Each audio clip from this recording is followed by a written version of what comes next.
information boobu tàmbali vers 21h et quelques la ñu gis ay images yoo xam ni dañoo wax ni dañoo jàpp mab ñaari nit wala ñetti nit yoo xam ni dañoo jàpp ñu yor 8 muus yoo xam ni 8 muus yooyu dañ ko bëggoon a fees def ko ci ay brochette dugal ko ci mayga yi lañ koy jaay. bi mu amee nag am na ñaari nit am na ay rumeur yu bare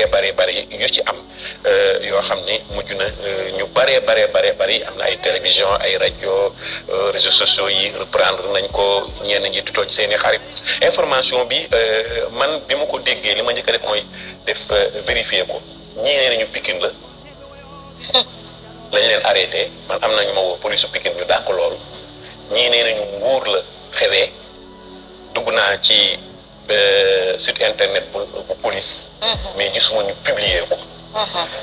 mais après ma topp image bi ba ñu xamal ni man lii le 2 décembre la woon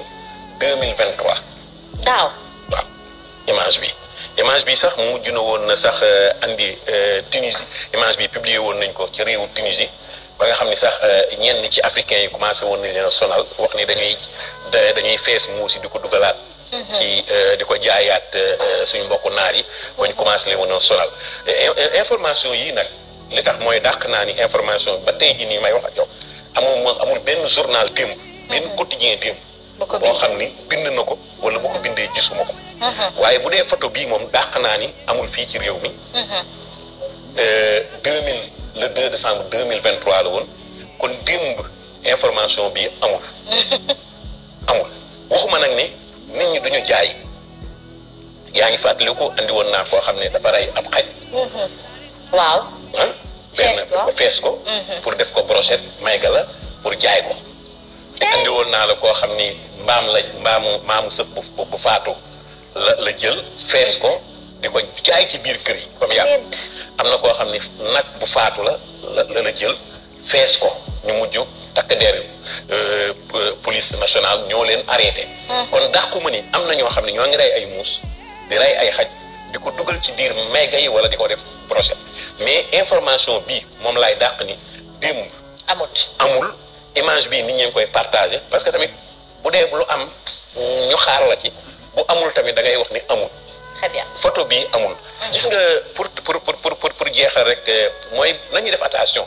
ci yenn information yi ñuy joxe yaa ngi fàttaliku ça fait 15 jours ci ginnaaw ñu wax ni am na benn course bu nekk Maris waaw bu ëmbal lu man ñetti nit tur bi laa doon bañ est-ce que comprendre nga mais wolof la man nu wolof moom très bien yaa ngi dégg bu ëmbal ñetti nit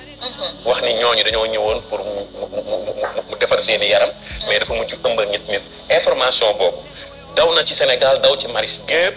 mais man li ma njëkk a def mooy woo course Moussa bi ma ko laajee dafa dàq information boobu biñ ko toppee tamit mooy information boobu amul Adji Sarr yaa ngi ko doon dégg ñu ni semaine bi Adji Sarr dina wax